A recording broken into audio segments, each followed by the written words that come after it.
السلام علیکم دوستو، میں ہوں حنصلہ خان اور تمام دیکھنے اور سننے والوں کو خوش آمدید۔ پیارے ساتھیو، دنیا میں کتابیں علم، حکمت اور خیالات کی اظہار کا بہترین ذریعہ ہے، لیکن کچھ کتابیں ایسی بھی ہیں جو اپنے مواد اور نظریات کی وجہ سے نہ صرف دنیا میں تنازع کا ذریعہ بن جاتی ہے بلکہ لاکھوں لوگوں کی دلوں کو بھی زخمی کرتی ہے۔ سلمان رشید کی کتاب شیطانی آیات ان میں سے ایک ہے۔ یہ کتاب نہ صرف اسلام کی مقدس حصولوں کی خلاف ورزی کرتی ہے بلکہ ایک ایسی کہانی پیش کرتی ہے جو مسلمانوں کی عقائد اور جذبات کی توہین پر مبنی ہے۔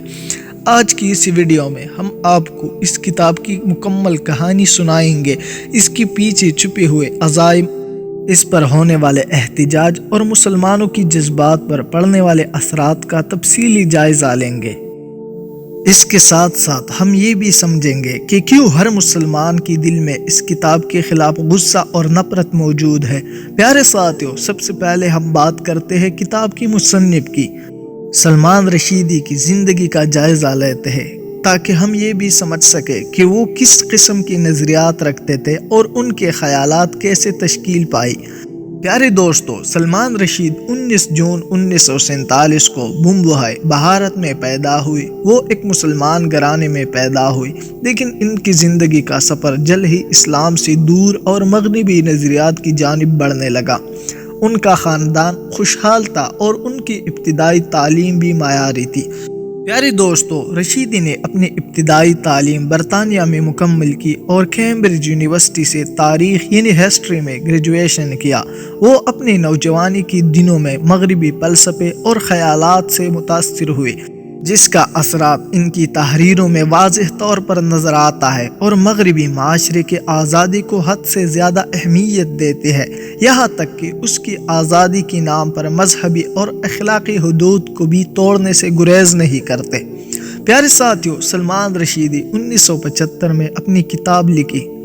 یہ اس کی پہلی کتاب تھی، لیکن ان کی شہرت کا آغاز 1981 میں مڈ نائٹ چلڈرن سے ہوا۔ تاہم ان کی کتاب شیطانی آیات نہ صرف ان کی شہرت کو تنازع میں بدل دیا بلکہ انہیں مسلمانوں کی نظروں میں گرا دیا۔ پیارے ساتھیو، شیطانی آیات ایک فکشن ناول ہے جو دو کرداروں گبریل فرشتہ اور صلاح الدین چمچہ کی کہانی پر مبنی ہے۔ یہ کہانی حقیقت اور خیالی دنیا کے درمیان جھومتی ہے، لیکن ان میں کئی ایسے حصے بھی شامل کی گئی جو واضح طور پر اسلام اور پیغمبر صلی اللہ علیہ وآلہ وسلم کی توہین پر مبنی ہے۔ پیارے ساتھیو، اس کتاب میں نہایت ہی نازیبا انداز میں قرآن مجید، رسول اللہ صلی اللہ علیہ وآلہ وسلم اور اسلامی عقائدہ کو نشانہ بنا دیا گیا ہے۔ رشیدی نے اپنے ناول میں ایسے زبان اور الفاظ استعمال کی گئی جو کسی بھی مسلمان کے لیے ناقابل برداشت ہے۔ انہوں نے ایک خیالی کہانی کے ذریعے اسلام کی مقدس حصولوں پر حملہ کیا اور مسلمانوں کے جذبات کو ٹھیس پہنچایا۔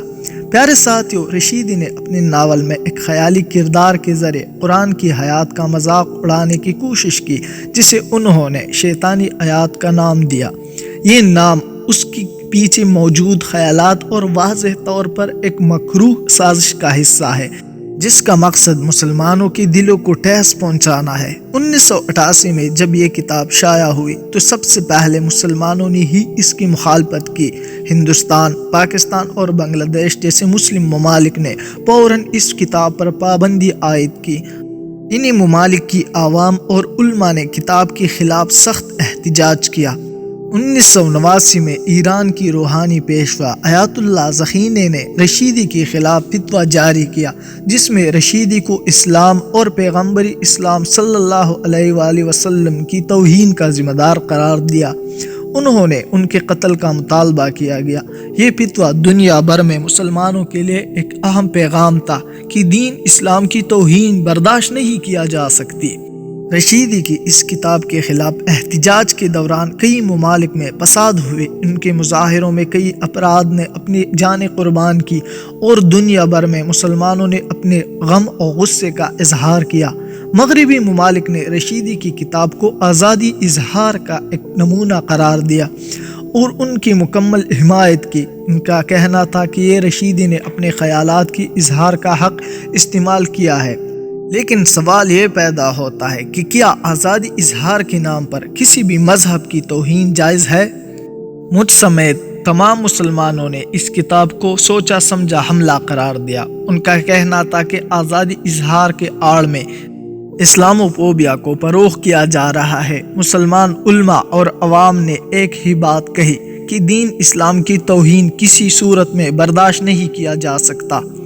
پیارے ساتھیوں، یہ کتاب صرف ایک خیالی کہانی نہیں بلکہ اسلام کے خلاف ایک سازش ہے۔ رشیدی نے جان بوجھ کر ایسے خیالات اور الفاظ استعمال کی جو مسلمانوں کے لیے ناقابل قبول ہے۔ ان کی یہ کوشش تھی کہ مسلمانوں کے مقدس عقیدے کو چیلنج کیا جائے اور دنیا کے سامنے اسلام کو غلط انداز میں پیش کیا جائے۔ اللہ تعالیٰ نے قرآن مجید میں فرمایا، بے شک ہم نے ہی قرآن کو نازل کیا اور ہم ہی اس کی حفاظت کرنے والے ہیں۔ سورہ الحجر پارہ نمبر 14۔ یہ آیات واضح کرتی ہے کہ کوئی انسان چاہے وہ کتنی بھی کوشش کرے قرآن مجید یا اسلام کو نقصان نہیں پہنچا سکتا۔ رشیدی کی کتاب بھی ایک ناکام کوشش تھی جسے امت مسلمہ نے رد کیا۔ رشیدی کی کتاب یہ ان کے ادبی کریئر کا ایک سیاہ باب بن گئی۔ کئی ممالک میں ان کی دیگر کتابوں پر بھی پابندی لگا دی گئی۔ شیطانی آیات کے تنازع نے مسلمانوں کو محتاط کیا اور ان کی ایمان کو مزید مضبوط کیا۔ اس واقعے نے ثابت کیا کہ دنیا بھر کے مسلمان اپنی دین اور عقیدے کے لیے کسی بھی قربانی سے گریز نہیں کرتے۔ پیارے ناظرین، شیطانی آیات ایک مثال ہے کہ کس طرح کچھ لوگ آزادی اظہار کے نام پر مذہب اور عقیدے پر حملہ کرتے ہیں، لیکن مسلمان ہمیشہ اس بات پر یقین کرتے ہیں کہ دین اسلام ایک مضبوط اور سچا دین ہے جسے کوئی بھی شخص نقصان نہیں پہنچا سکتا۔ جی دوستو، آپ اس کتاب اور اس کی تنازع پر کیا رائے رکھتے ہیں؟ ہمیں کمنٹس میں ضرور بتائیے۔ اگر آپ کو یہ ویڈیو اچھی لگی تو اسے لائک کرتے ہوئے چینل کو بھی سبسکرائب کیجیے۔